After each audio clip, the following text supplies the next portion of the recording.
Hello बच्चों। अच्छा, free fall क्या होता है? किसी को पता है फ्री फॉल क्या होता है? चलो इसके बारे में बात कर लेते हैं आज। चैनल का नाम है बड़े आइंस्टीन, जहाँ पर मैं क्लास 9th और 10th की फिज़िक्स पढ़ाता हूँ। ओके, चैनल को सब्सक्राइब कर लेना। ओके, चलो। फ्री फॉल क्या होता है? फ्री फॉल तो बेटा देखो, फ्री फॉल फ्री फॉल देखो, पहली बात तो फॉल का मतलब देखो, फॉल का मतलब क्या होता है? फॉल का मतलब होता है गिरना, है ना। फॉल का मतलब होता है किसी भी चीज़ को गिरना। ठीक है, जैसे अगर अगर एक कैप है, अगर मैं इसे ऊपर से ऐसे गिरा दूं तो ये क्या हो गया? फ्री फॉल हो गया। अच्छा, ये जो फ्री फॉल है ना, ये देखो, तुम्हें पता है कि जो भी चीज़ है, अगर मैं किसी बॉडी को ऊपर से छोड़ता हूँ तो वो नीचे आएगी। जाहिर सी बात है, ग्रेविटी की वजह से।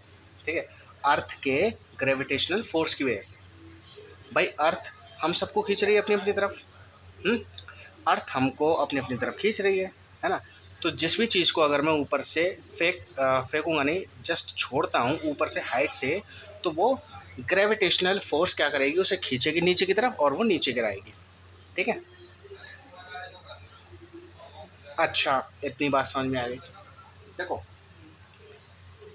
जब भी फ्री फॉल की बात होती है ना बेटा, तो फ्री फॉल में हम क्या करते हैं? देखो, हमारे इन्वायरमेंट में बहुत सारी एयर भी प्रेजेंट है। हम्म, हमारे इन्वायरमेंट में बहुत सारी एयर प्रेजेंट है। तो जब हम किसी चीज़ को जब किसी चीज़ को ऊपर से हम छोड़ेंगे, तो एक तो ग्रेविटी उसे खींच रही है। बताओ, सही है? एक तो एक्सेलरेश एक तो एक तो ग्रेविटेशनल फोर्स उसे खींच रही है। दूसरी बात, सिर्फ ग्रेविटेशनल अच्छा, क्या उस पर ग्रेविटेशनल फोर्स ही लग रही है क्या? सिर्फ बताओ मुझे। हम्म, क्या उसे नीचे लाने के लिए केवल ग्रेविटेशनल फोर्स ही लग रही है? क्या कोई ऐसी फोर्स है जो उसे रोक रहा हो नीचे आने से? हाँ, है, ऐसी भी फोर्स है। वो फोर्स कौन सी है? बीच में जो एयर है ना, बीच में जो एयर है, वो एयर क्या कर रही है? उसे थोड़ा थोड़ा रोक रही होगी। बताओ, सही है? अरे सही बात है। अरे हमारे इन्वायरमेंट में बहुत सारी एयर है। अब अगर हम किसी बॉडी को ऊपर से फेंकते, अरे जैसे कागज़ का एग्जांपल ले लो, जैसे कागज़ को हम ऊपर से फेंकें, कागज़ को अगर किसी पन्ने को अगर हम ऊपर से फेंकते हैं तो वो ऐसे ऐसे ऐसे ऐसे लहराता हुआ जाता है ना। लहराता हुआ जाता है। क्यों जाता है लहराता हुआ? क्योंकि बीच में एयर है, एयर उसे रोक रही है। हम्म, एयर उसे रोक रही है। बताइए, समझे? लेकिन जब हम फ्री फॉल की बात करते हैं तो फ्री फॉल में हम मान के चलते हैं, फ्री फॉल में केवल एक ही फोर्स होती है जो कि ग्रेविटेशनल फोर्स होती है। हम किसी और फोर्स को कंसीडर इसमें नहीं करते हैं। फ्री फॉल के केस में अगर मैं किसी बॉडी को ऊपर से छोड़ता हूँ तो वो नीचे आएगी, क्योंकि ग्रेविटेशनल फोर्स उसे खींच रही है, अर्थ वाली। तो उस कंडीशन में होती तो एयर भी है, क्योंकि एयर थोड़ा थोड़ा रोकेगी उसे, क्योंकि बीच में एयर है ना, नीचे आने से रोकेगी। जब तो पेपर लहराता हुआ जाता है। लेकिन हम फ्री फॉल के केस में एयर को कंसीडर नहीं करेंगे, केवल और केवल किसे कंसीडर करेंगे? ग्रेविटेशनल फोर्स को। और ये एक ऐसा मोशन है जिसमें बॉडी जो है ऊपर से नीचे फॉल करती है, ऊपर से नीचे गिरती है, बिना किसी अनदर फोर्स के कंसीडर किए हुए। हम कोई और फोर्स में कंसीडर नहीं करते हैं। ठीक है, तो अब इसे लिख लेते हैं। ओके, चलो। तो बेटा फ्री फॉल क्या है? फ्री फॉल है, it is the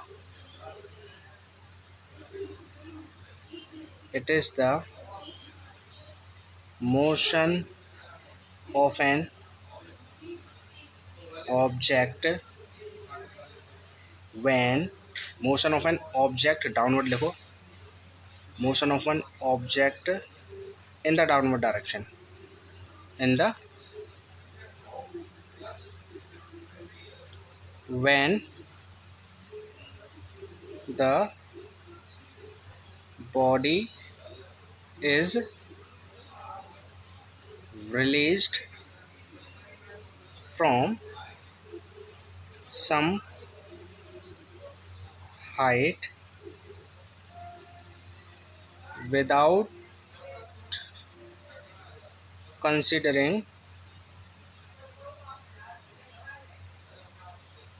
any other force। Okay, मान के चलो ये कोई बॉल है ना, ये कोई बिल्डिंग है, ठीक है। अब मैं इसे क्या करूँगा, मैं इसे छोड़ूंगा। यहाँ पर एयर के पार्टिकल्स भी होंगे, एयर के पार्टिकल्स, लेकिन एयर के पार्टिकल्स को हम नहीं कंसीडर करेंगे। यहाँ पे हमारी अर्थ होगी, है ना, यहाँ पर हमारी अर्थ होगी। जैसे मैं इसे छोड़ूंगा तो ये नीचे गिरने लगेगी, नीचे गिरने लगेगी, है ना। एयर को कंसीडर नहीं करेंगे। देखो, it is the motion of an object. Object का मोशन किधर, नीचे की तरफ।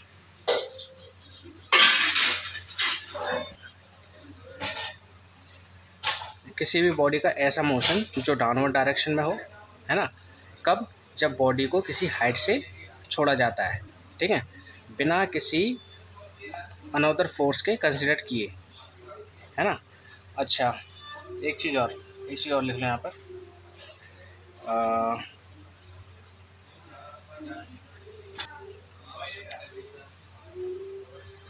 rather than gravitational force, rather than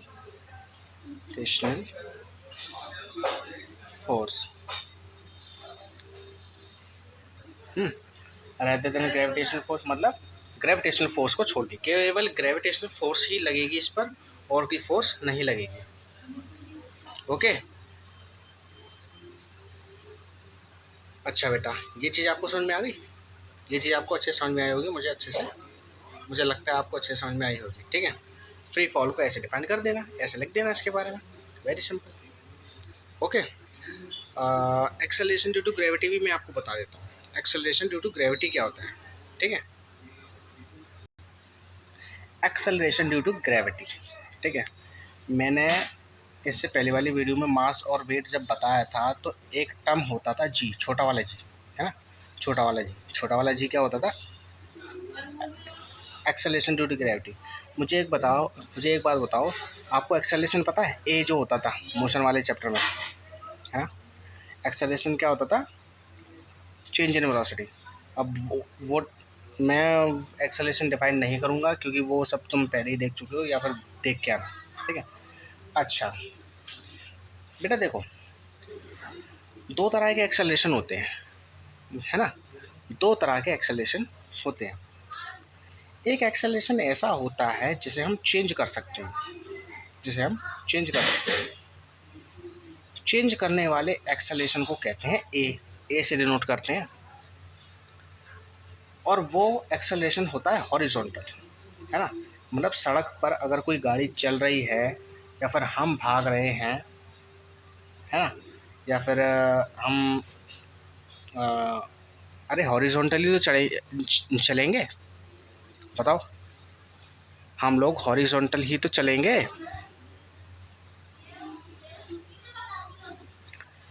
जैसे अगर ये कोई कार है तो ऐसे ऐसे ऐसे करके चलेगी तो हॉरिजॉन्टली तो है, ये हो गया हॉरिजॉन्टल, ये हो गया वर्टिकल, ऐसे हॉरिजॉन्टल ऐसे वर्टिकल, ठीक है। अच्छा, अगर कोई बॉडी ऐसे जा रही है, मतलब कि जैसे हम चेंज करें, मतलब जिस चीज़ में हम अपनी स्पीड को चेंज कर सकते हैं, अपनी वेलोसिटी को चेंज कर सकते हैं, उसमें जो एक्सेलरेशन आता है ना, वो होता है ए, छोटा वाला। लेकिन जब कोई बॉडी को फ्री फॉल कराते हैं ना, अब देखो फ्री फॉल आ गया यहाँ पर, जब किसी बॉडी को फ्री फॉल कराते हैं तो इस कंडीशन में हमने बॉडी पर फोर्स नहीं लगाई है। इस कंडीशन में फ्री फॉल के केस में केवल और केवल ग्रेविटी ने अपनी फोर्स लगाई है। बताए समझ?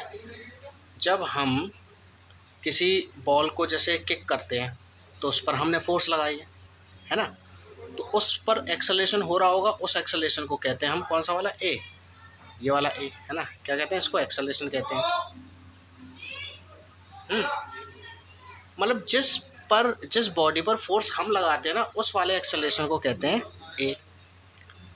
लेकिन जिस बॉडी पर फोर्स केवल ग्रेविटी लगाती है, मतलब केवल ग्रेविटेशनल फोर्स लगाती है, अर्थ वाली, उस एक्सेलरेशन को कहते हैं जी, है ना,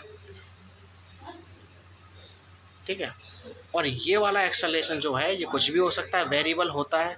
वेरिएबल वेरिएबल क्यों होता है, वेरिएबल मतलब चेंज होने वाला।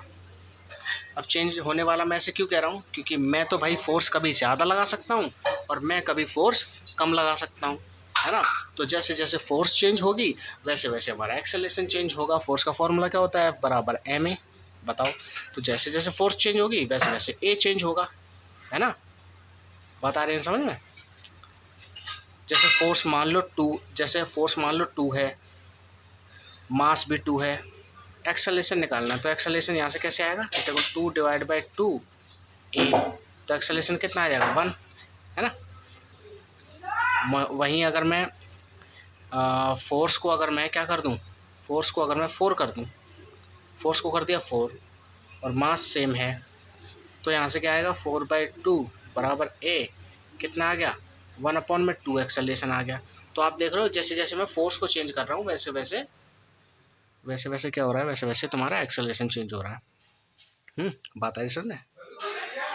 लेकिन ये जो एक्सेलरेशन ड्यू टू ग्रेविटी है ना, ये एक्सेलरेशन ड्यू टू ग्रेविटी है, ठीक है। मतलब कि ग्रेविटेशनल फोर्स जब किसी बॉडी को खींचती है तो वो अपना एक्सेलरेशन देती है बॉडी को, ठीक है, अपना एक्सेलरेशन देती है, ठीक है। देखो और ये एक्सेलरेशन सिर्फ फ्री फॉल की केस में होता है और इसे जी से डिनोट करते हैं, ठीक है।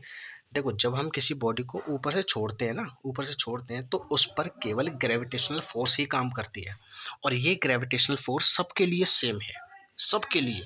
ये फोर्स कभी चेंज नहीं हो सकती है। जैसे हम लोग अपनी फोर्स लगा के, जैसे किसी भी बॉडी में फोर्स लगा के चेंज कर देते हैं ना, और एक्सेलरेशन भी हमेशा चेंज होता रहता है, ये ऐसा नहीं है। ग्रेविटी हमेशा बॉडी पर सेम फोर्स से खींचती है और इसीलिए इस जी की वैल्यू ना हमेशा फिक्स रहती है, या तो 9.8 मीटर पर सेकंड रहती है या फिर 10 होती है, या तो 9.8 क्या 9.8 मीटर पर सेकंड या फिर 10 मीटर पर सेकंड स्क्वायर है, ठीक है।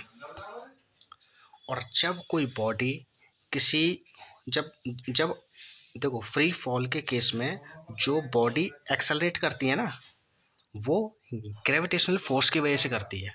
बात समझ में आ रही है।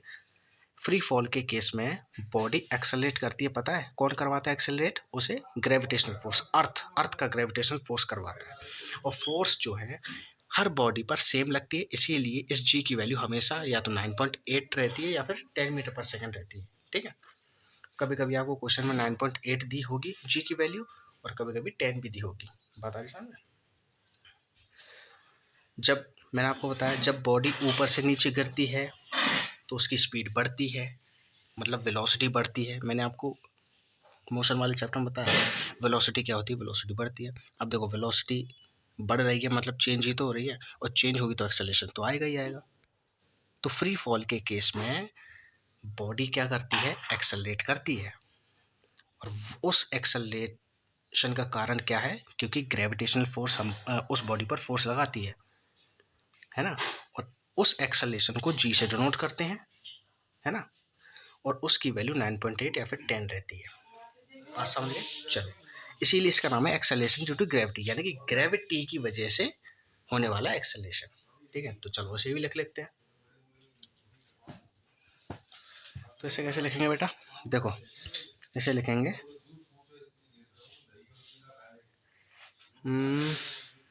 इसे लिखेंगे it is the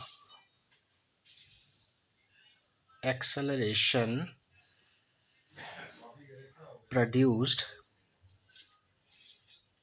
in a body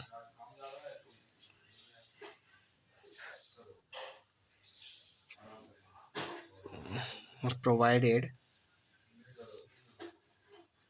by the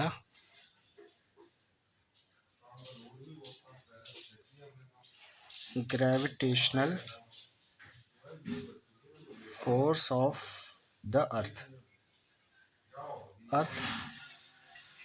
in a free fall, इस तरह से हम इसे डिफाइन कर देंगे। तो एक्सेलरेशन ड्यू टू ग्रेविटी क्या है? एक्सेलरेशन ड्यू टू ग्रेविटी कुछ नहीं है, ये भी एक एक्सेलरेशन है। It is the acceleration produce in a body, है ना, मतलब किसी भी बॉडी में प्रोड्यूस होने वाला एक्सेलरेशन, ठीक है। और वो एक्सेलरेशन प्रोवाइड कौन करता है? Provided by the gravitation force, ठीक। अर्थ का ग्रेविटेशन फोर्स के द्वारा उस बॉडी को एक्सेलरेशन मिलता है। किस केस में? फ्री फॉल के केस में, ठीक है, फ्री फॉल के केस में। हमेशा बेटा याद रखना, फ्री फॉल के केस में एयर और जितनी भी फोर्सेस हैं उन्हें कंसीडर नहीं करेंगे, ठीक है। अगर मैं किसी बॉडी को ऊपर से, देखो अगर मैं इसको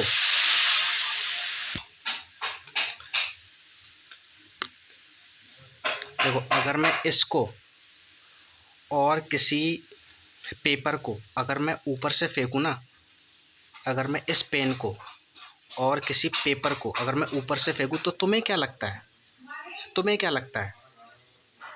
कि दोनों सेम टाइम पर गिरेंगे?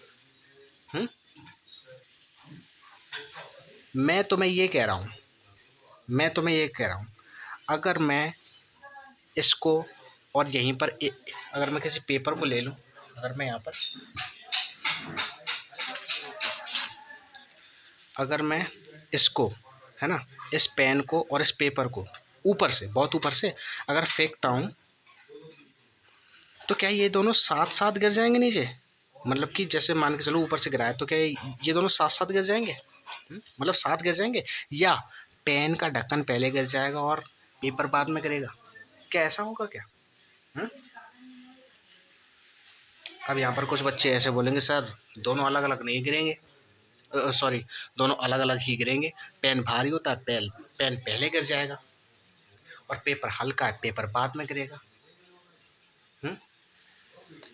ऐसा ही होता है कब? जब बॉडी को फ्री फॉल तो करवाया है, लेकिन बीच में एयर मान के चल रहे हैं हम। अगर ये सच में फ्री फॉल होता, अगर मैंने तुम्हें क्या बताया, फ्री फॉल के केस में हर बॉडी पर एक्सेलरेशन सेम होगा, और फ्री फॉल के केस में किसी भी अदर फोर्स को हम कंसीडर नहीं करेंगे, केवल ग्रेविटेशनल फोर्स को कंसीडर करेंगे। यानी कि एयर अगर हट जाए ना, तो पेन का ढक्कन और कागज़ दोनों साथ में गिरेंगे, क्योंकि ग्रेविटी दोनों पर सेम लगेगी। दोनों पे 9.8 एक्सेलरेशन ड्यू टू ग्रेविटी, दोनों पर 9.8 और दोनों साथ में गिरेंगे। लेकिन साथ में नहीं गिरते, नहीं है रियल लाइफ में। गिरते क्यों नहीं? क्योंकि बीच में तो एयर है ना। अगर इस एयर को हटा दिया जाए ना, तो हल्का और भारी साथ में गिरेंगे। बात समझ गए? इसके बारे में और बातें हम करेंगे आने वाली वीडियोस में। आज के लिए बस इतना ही। आशा करता हूँ आपको समझ में आया होगा। लाइक करो, शेयर करो, सब्सक्राइब करो, शेयर ज़रूर कर दिया करो। Okay, thank you.